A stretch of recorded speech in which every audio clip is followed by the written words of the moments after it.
Nang kakainin nyo, gago. Depende kasi. Depende yan eh. The fact na pinagtatawanan pa ni Claire Castro. So bagay hindi ko naman talaga gusto si Claire Castro eh. Pero yung para pagtawanan mo, yung ganong klaseng, seryoso yan ha. I mean, seryoso yung 500 na Noche Buena Wars. Nagkasagutan ng alkalde at vice-alkalde ng San Pablo City sa Laguna dahil sa tinatawag na, partner makinig ka, Noche Buena Wars. May mga proponent po na galing po sa mga senators. Sino nga po at sino po ang nagpas? Sino yung proponent at sino yung nagpasya? Dahil yun po ang gagawin natin ngayon sa plenaryo, hindi po ba? Ipopropose sa floor, pagpapasyahan po ninyo. Yan na. Kung hindi agree, pwede pagbotohan. So pwede po bang malaman? Alright, what's up mga kayon? Welcome back pa rin syempre dito lang sa Joe Malone TV para sa programa natin ng Issue ng Bayan. Nating pag-usapan, Hit It Music. Di kami natatakot sa katotohanan. O, isang magandang umaga, hapon ng gabi sa inyong lahat. December 4, araw ng Martes, Huwebes. Joe Malone TV, Issue ng Bayan. Ating pag-usapan. O, yung mainit-init. Actually, late na nga tayo dito sa Noche Buena eh. Pero hindi ko talaga matiis na hindi pag-usapan. Totoong laban. Baka palagpasin ko na sana kasi wala nang makakwenta-kwenta. Pero hindi pala. Kasi talaga kailangan pag-usapan eh. Kasi obvious naman eh, di ba? Boses mo may halaga sa solusyon. Lagay na leto, papagmatsyag, trutang hanap yung kami nagtitinag. Walang palusot, walang dayaan, tunay. Hindi ko alam kung saan sila kumukuha ng idea, no? Usapan. Joe Malone TV, Issue ng Bayan. Ating pag-usapan. Tuloy na balita. Walang kinakamulihan. Sumasalamin sa katotohanan lamang. Para sa mamamayan. Totoong laban. Tuloy-tuloy lang ang ating chismisan. Talakayan. Balita, talakayan, katotohanan. Para sa bayan. Okay, isang mega love shoutout sa lahat ng viewers, audiences natin na nanonood dito sa Joe Malone TV. Paki-double check naman kung nakasubscribe na kayo. Kung hindi pa naman, paki-subscribe na lang at paki-click yung bell icon para lagi kayo updated sa mga videos na ina-upload natin araw-araw. Ito na mga kayo, nangyari na. Nangyari na ang katarantatuhan nila. Gaya ng post natin doon sa community natin na pag-uusapan natin at bibigyan natin reaction yung lintik na 500 na Noche Buena Wars na yan. Which is obviously, alam ko na alam nyo na ang sagot dyan. But still, pinagpipilitan nila. Diba? Pinagpipilitan nilang kasya na sila mismo. Ay, nako, grabe. Bigyan natin ng reaction. Papasukin muna natin to si Auntie Claire, ha? Mga pala, may ganap shoutout sa lahat ng viewers natin. Attendance check po muna tayo dyan. Kung nakasubscribe ka na, okay lang. Kung hindi pa naman, paki-subscribe na lang. Paki-double check mga kayo kung nakasubscribe na kayo. Meron tayong mga channel dito na backup. When Tito Talks, we're talking about anything under the sun. Tito ng ina mo para sa food vlog natin. Kung na-miss nyo yung mga pagkain sa Pilipinas, sa kalsada, yung mga mura na, marami pa. Paki-subscribe, pati yung solid Duterte updates natin. Don't forget mga kayo, paki-like and share itong video na to para sa algorithm natin, ha? At medyo tumatamlay ang buhay. Next week po, December na. Ilang tulog na lang. Sabi nga nila ay Pasko na. Pero may sinasabi po si DTI Sec Roque na kasya na raw ang 500 pesos para makapaghanda sa Noche Buena. At ang sabi po niya, and I quote, kung tutuusin, 500 makakabili na kayo ng ham. Makakagawa ka ng macaroni salad. Makakagawa ka rin ng spaghetti. Depende rin po yan kung ilan yung kakainin. Hindi naman siguro pwedeng pagsabay-sabayan. Pwede isa. Pwede ham siguro. Meron namang murang ham. Meron, di ba? Yung per shape, mura lang yun. Well, anyway, hindi ko po yan masasagot sa ngayon dahil mismo po, ang DTI sa ating pagkakaalam ay magkakaroon din po ng scheduled press briefing. Ngayon, kung hindi ako nagkakamali, 1 o'clock. So, doon mas maganda po na mas maliwanag po niya kung ano po at paano niya makukompute yung pagbibili ng ham sa halagang 500 pesos. Baka dalawa nga po mabili sa ganun. Pero ma'am, sa tingin nyo, kasya po ba ang 500? Personal ko, kung magkukompute ako, kung bibili ako ng 1 kilo na ham na mumurahin, hindi yung may brand, pwede. Ham lang. Ano, ham lang kakainin nyo? Gago. Depende kasi. Depende yan eh. Kung anong bibilin mo. Ano ba ang balak mo? Kasi di ba may nabibili naman na nakapack na yung pang chop suey. Mura lang yun. Tapos bumili ka ng bihon, toyo. Pero ma'am, tama po ba na dapat pagkasyahin yung 500, lalo na po ngayon na nakaranas po ang bansa ng kalamidad? Ulit-ulit, kung dapat pagkasyahin. Pagkasyahin yung 500 na pang Noche Buena, lalo na nakaranas sa mga... At ito ba yung kwentuhan na lang tayo? Depende, kasi kung yun lang naman ang kaya ko. At hindi naman ikaw kaya ko namang tumingin sa mga may discount. May mga grocery stores na may discount. Pag malapit na yung, let's say, 3 months na dapat mabenta na ito lahat, depende po yan si diskarte. But still, sabi ko, hindi po ako sasagot in behalf of DTI dahil magkakaroon po sila ng kanilang press briefing. Okay. Thank you po, ma'am. Okay. I don't like the fact na pinagtatawanan pa ni Claire Castro. So bagay hindi ko naman talaga gusto sa si Claire Castro eh. Pero yung para pagtawanan mo, yung ganong klaseng, seryoso yan ha. I mean, seryoso yung 500 na Noche Buena Wars. Yung ham, I think ang pinakamura 200 eh. Parang gano'n, 200 plus. Wala naman problema eh. Brand o brandless. Alam mo, ang Pinoy, pagka marunong mag-adjust eh. Doon sa mga yung mga hindi talaga totally, mga elite na mayayaman. Yun ang yung generic na Pilipino, they can adjust. Branded man o hindi yung kakainin na ham for as long na sama-sama ang pamilya, I think hindi mapagkakasya. Makukontento kung brand o branded man, brandless man o branded yun na chupena. Pero yung para sa 500 na kasya, you and I, alam ko na alam nyo na ang 500 ay hindi kakasya. Kahit yung mga mahihirap na Pilipino, ipapangutang nila yan, magkaroon lang ng handa na maayos, handa sa Pasko. Hindi naman kinakailangan na engrande, hindi naman na kinakailangan na branded lahat. Hindi naman kailangan. Marami naman dyan na pasta na hindi branded, etc. Pero yung para sa 500 sa panahon ngayon, ang taas nga ng gulay ngayon. Tapos gusto mo mag-chop suey pa. Alam nyo kasi kayo, hindi kasi kayo pumupunta sa sarili nyo, hindi kayo kasi pumupunta sa palengke kaya hindi nyo alam yung mga presyuhan.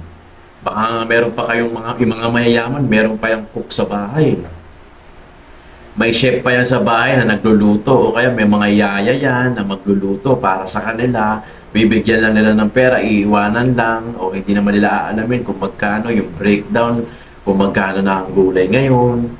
Alam mo, kumain ako, bumili ako ng yung ordinaryong hindi andoks, hindi baliwag, yung isang klase ng roasted chicken. Alam mo, sa sobrang mahal ng mga gulay, yung sili, ang binibigay nilang sili kalahati, ginugupit nila sa gitna. Sa sobrang mahal ng gulay ngayon. Tapos gusto nyo, yung 500, pagkakasyain natin sa Noche Buena. Huwag kayong ganun. Diba? Huwag kayong tanga. Diba? Pantangang trabaho yan eh. Palibasa kasi kayo, meron kayong mga sarili-sariling mga chef, hindi kayo na mamalengke, iiwan nyo lang yung pera. O, ang gusto kong ulam, mechado. Ang gusto kong ulam, steak. O, ito, 5,000 steak ang kakainin ko. Tapos na. Diba? Pero sa aming may hirap, alam mo, nakakatawa na nakakainis eh. Kaya nga nag-react si artista. Sabi niya, ba't pinagtatawanan pa? Ang hirap na nga pagkasyahin yung 500 eh. It's not a laughing matter. Para pagtawanan mo pa, anong dahilan mo, bakit pagtarawanan mo pa yung 500 na Noche Buena kung kakasya o hindi. Tapos sasabihin mo pa kung ikaw, kaya mo magtiis sa hindi brand. Kaso hindi naman ikaw yung tinatanong. Diba? Ang tinatanong, mga Pilipino, taong bayan. Puta, bigyan ko ng challenge yan eh. Tignan ko lang kung makabili sa halaga ng 500 yan eh. Ano ba usually ang hinahain sa Noche Buena? Sige. Isa-isahin natin. Usually, spaghetti. Sabihin na, spaghetti, chicken, ham. Ham, magkano ham? 200 plus. Magkano chicken? 1 kilo. 200. 100 plus. O, magkano yung spaghetti, yung mga sangkap. Kahit sabihin mo ng brandless yung pasta, I don't think kakasya pa rin eh. O, may tinapay pa yan. Siyempre, may spaghetti ka eh. Diba? Di mo naman pwede yung ulam sa kanin yung yung spaghetti. Yung chicken, yung ulam mo sa kanin. O, diba? It's either bahala ka na kung macaroni salad ka o spaghetti. Nevertheless, hindi kakasya ang 500 kahit saan man lupanot tayo. Yung 500, pampares ko lang yun. Hindi naman sa pagmamayabang ha. Yung pares na kinakainan natin, syempre, usually 100 plus. O sabihin na natin yung lechon pares, yung mga ganun, 100, 120, kay Diwata, 100. O, pampares ko lang, may sukli ka pang 400, pamasahe, pang gasolina sa motor. Pero para sabihin mo, pan Noche Buena, ano ba klaseng tao ang papakainin mo? Pang single ba yan o pang pamilya?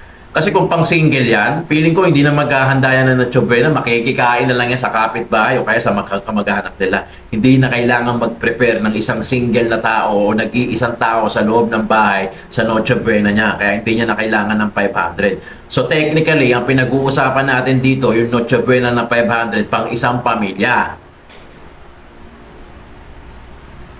Hindi ka kasya yan, Claire. Kahit ikaw mismo alam mo yung sagot, natatawa ka na nga lang eh.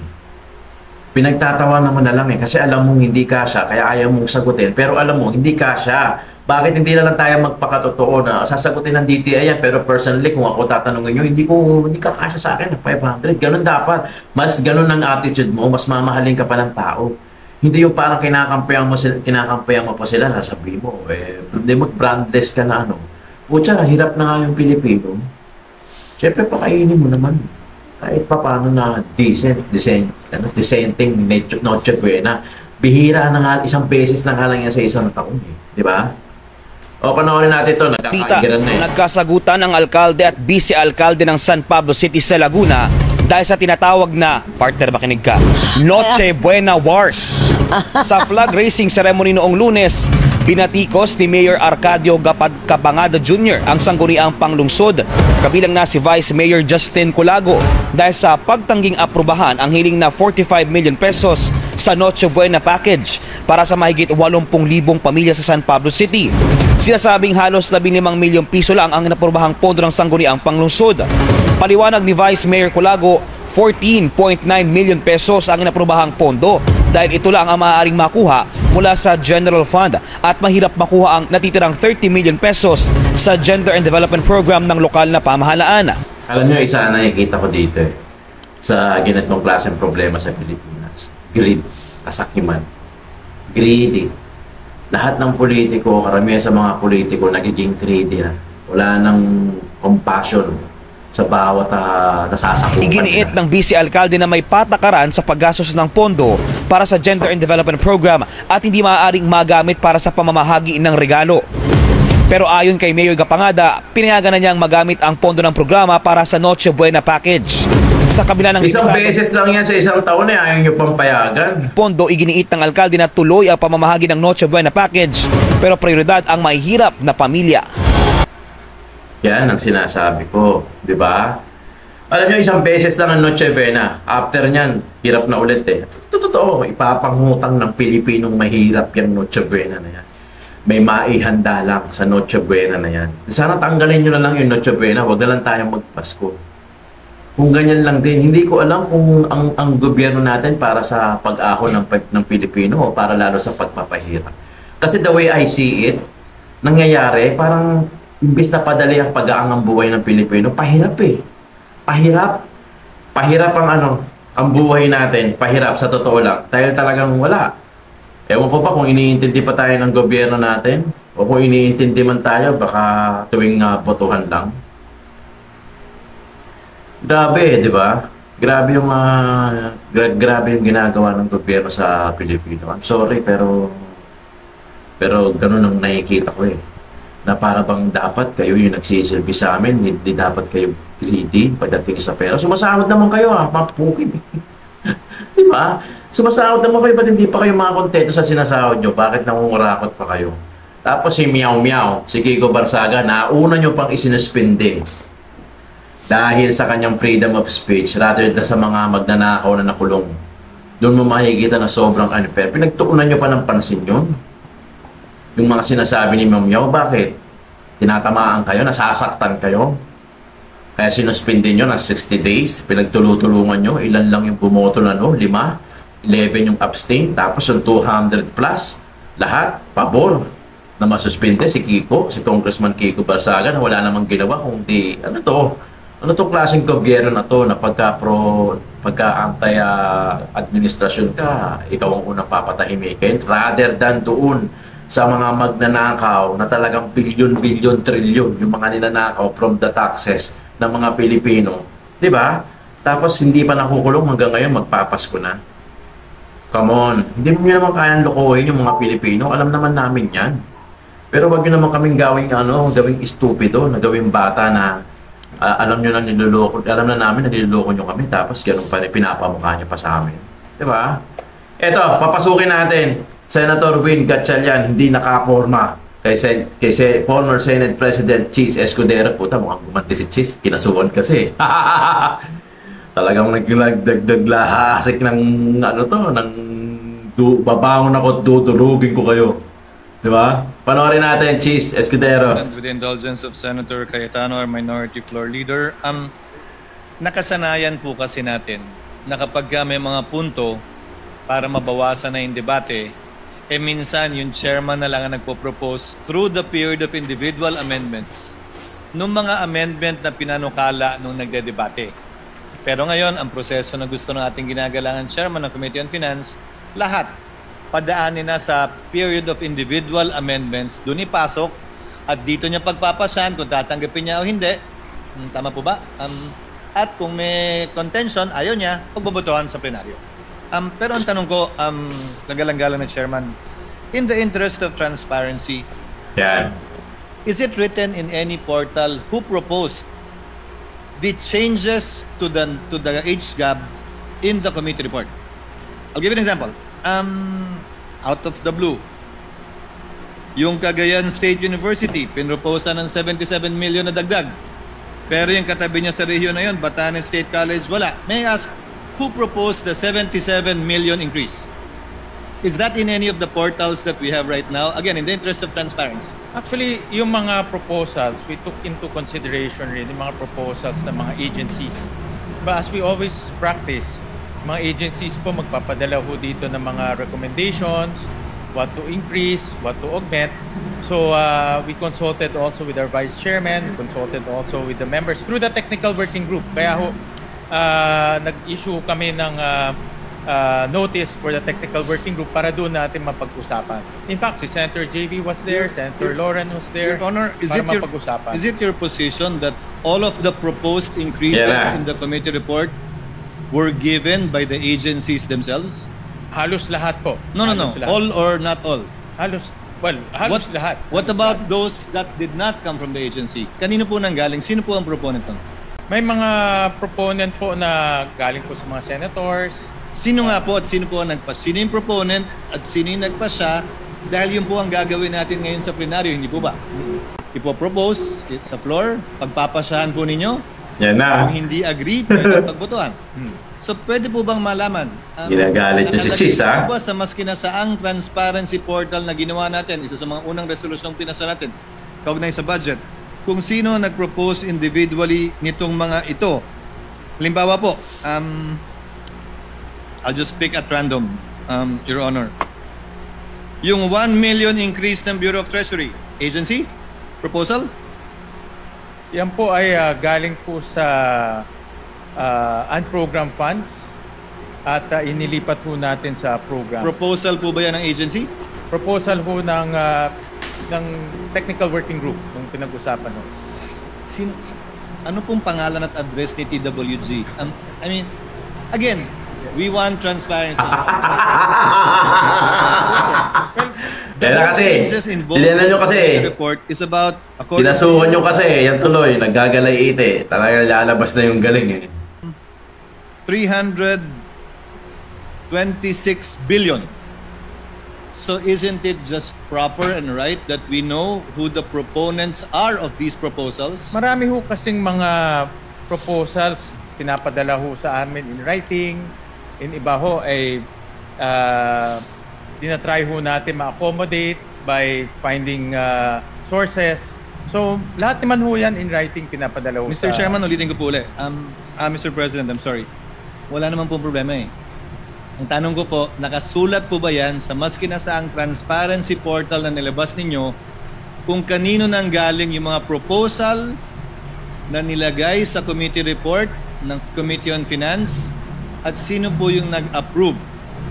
Hindi po pwedeng, alam mo yun, komite, Nakuha po. Opo. So, again, at random, I presume, the increase in the, I'm choosing at random, Your Honor, really. The increase in the Office of the President, same, agency proposal? Agency proposal ho yan. The increase in the OVP? The restoration ho yan sa NEP. In-store ho natin So, who sa NEP. proposed that? Did the agency propose that? Actually, may proposal ho si Senator Go doon sa restoration of the NEP. In fact, he proposed to even add more. No, that's the point I'm driving at, Your Honor. Again, given So all the of point, this naman ho, mayroong mga records na pinapadala ho. I agree, Mr. President. Compile naman namin. I agree, Mr. President. But And again, during the technical working group, we go line by line also. Lahat po ng mga items, line by line. And pinag-uusapan ho doon kung sino nag-propose, kung ano pa, kung hindi ho kaya ma-accommodate, ano ho pwedeng i-accommodate, pinag-uusapan naman ho doon. again, agreed, Mr. President. We have no debate there. The point is, although it's collated, although it's compiled, is it found anywhere? It's in, hindi ho namin in-upload sa portal. That is the question of His Honor. Yes. So it's not in any portal. But lahat ho yan ay may basis and recorded. Yes. Yes. I'm sure there is. Only that it's not in any portal. No, hindi ho. Pero lahat ho yan naman ay recorded. Just to cite a few more examples, which I'm sure are remembered by the good chairperson, yung in-increase po natin sa National Defense Agency proposal? Yes. In fact, 90 billion ho ang request ho nila. All program. Because yung Mayowa nila, na-exhaust na ho to 60 billion. Agency proposal. Through a executive session. Bakit parang pagka-budget ang pinag-uusapan, especially yung mga insertion, parang ang liligalig nila, no? Parang kashing-kashing no? Hindi, ano lang in all fairness sa mga matitinong senador, congressman, kung meron man, na talagang ang iniisip, taong bayan, di ba? In fairness to them, saludo ko sa inyo, pero para doon sa mga gahaman, yung mga greedy, yung mga sakim na ang gusto, para pagka nakita nila na insertion, parang ang nakikita nila, kickback. Diba? Pera nila, instant money, instant cash, parang nag-withdraw sa pagod ng taong bayan. Ikaw, isang withdraw mo lang, di ba? Kaya siguro pagka budget ang usapan, ang liligalig nila no? Di ba? I noticed po na yung adjusted NEP sa DPWH, tinanggal na yung flood control. Yes. Buti naman. And still, there was change of 38 billion. That's an agency proposal too? Yes. May pinadala ho sila yung CMPD. But admittedly, the CMPD was applied across the board, which is admittedly also might have distortions in the pricing. I admit that. So it's by way of errata, in other words? Magpadala ho sila ng matrix ng CMPD. In fact, ang kanilang total computation is about 60 billion, but we couldn't find the 60 billion. Nakakawala ng pera. Philippine Coast Guard agency proposal, Your Honor? Yes, recommended by Senator J.B.R. Cito. Kulang din yun kasi mas malaki yung... Yes, correct. Malaki yun. 200 plus billion ho yun. Recommended by the vice chairs. And also some senators also recommended themselves. During the Senator debates. Ba, maraming recommendation During even the like debates. the vice chairs. Yes, during the debates. And I also the remember that. technical working group. Doon ho sila nag-recommend. As a technical working group. I think just that, Mr. President, Your Honor. Again, for the interest of transparency, if you will be doing that with the individual, we might as well upload somewhere these amendments as contained in the committee report. Sa 2028, alam nyo na ha. Alam nyo, ganito ang mangyayari. Nakikinig-kinita na natin. Meron na tayong mga ilang teorya. So sa February, admitted na magkakapasahan ulit ng impeachment laban kay VP Inday Sara Duterte. That's the only, kasi top contender Top contender si VP Inday Sara sa 2028 sa presidency. At ang nakikita na dyan na kalaban dyan, sila Risa, sila Tulfo, sila Chel Jokno, yan yung mga magkakampihan, sila Bam Aquino, yan ang magkakampihan, Pink, si Leni, kung hindi tatakbo. Kasi parang nangyayari, kung tatakbo si Leni bilang presidente, ang magiging vice neto, si Senator Risa Hontiveros. Ngayon, kung hindi tatakbo si Leni, gaya ng urong sulong, pero I doubt, feeling ko tatakbo yan. Kung hindi naman, si Senator Risa ang tatakbong president, at nakikita ko ang vice niya, si Raffy Tulfo or si Bam Aquino. Ano lang to teorya lang to, pero sa kabila naman, kay Sara VP Inday Sara, it's either Marcoleta ang kanyang vice-presidente o si Bongo. Nangyari na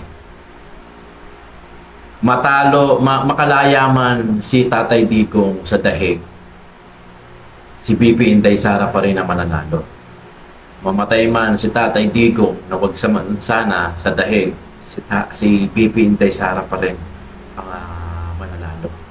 Nakatakda na yun. Diba? Kaya nga ang option nila, impeachment pa rin. Diba? Kita nyo sa February, umamin na yung iba na magkakaroon na magsasampa ng case impeachment laban kay VP Inday Sara. May mga grupo-grupo na magsasampa yan sa February. Hinihintay lang yan. Tatapusin lang itong Pasko sa yung January, then go back to their business na ulit sila ang patalsikin si VP Inday Sara, kasi that's the only way na pwede silang manalo. Kasi kung harapan, galing sa galing, laking labanan, hindi yan mananalo kay VP Inday Sara. So yun yung nakikita ko, yun yung teorya ko. Pero syempre, nakikita rin nila ni VP Inday Sara yung ganyan. Diba? In fact, pinaghahandaan na yan. Hindi naman bobo yung mga lawyer ng mga yan.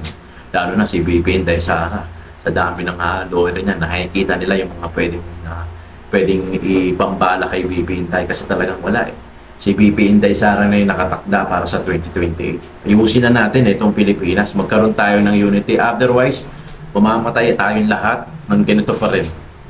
Ipamamana lang natin sa mga anak natin, sa mga apo natin. Gusto nyo ba yung ganon? Diba? Na sila pa din ang uupo. Tapos walang mangyayari. Kita nyo nga nangyayari ngayon, yung flood control. Diba? Tingnan nyo nangyayari sa yung korupsyon. Grabe yan hindi yan acceptable. Hindi yan ang gusto natin mangyari. Tapos tingnan nyo yung Noche Buena 500. Diba? That's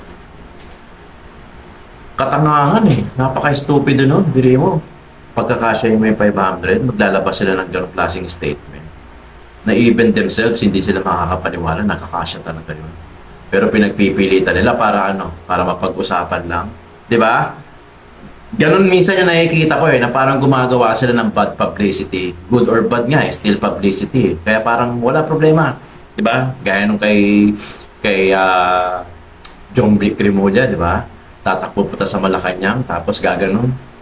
'Di ba? Tatayo tapos kukunan ng camera, upload. Kaya hindi naman siya mag-upload Kahit naman yung mga iba 'di ba? Magkikita gagawin na siya. Anong purpose? Bakit ando doon? At bakit kailangan gumanon at the same situation na ginawa niya nung September 21 tapos November 30 ganun din ginawa niya. Para mapag-usapan. Free advertisement, bad publicity, still bad publicity, 'di ba? Yan yung mga nakikita natin. Kaya talagang yuyug-yugin natin itong platform natin na YouTube na sa 2028, this time around, sana panalunin natin sila Attorney Vic. I'm sure tatakbo yan. Lahat ng mga natalong senator under PDP laban sila Pino, sila Gino, si ano ba yun, yung singer? Si Bondo, Jimmy Bondo. Yan, panalunin natin. Para laban, sabay-sabay silang lalaban sa katiwalian. VP Inday Sara for President, mga kayon. Maraming salamat, Joe Malone TV, Issue ng Bayan, ating pag-usapan.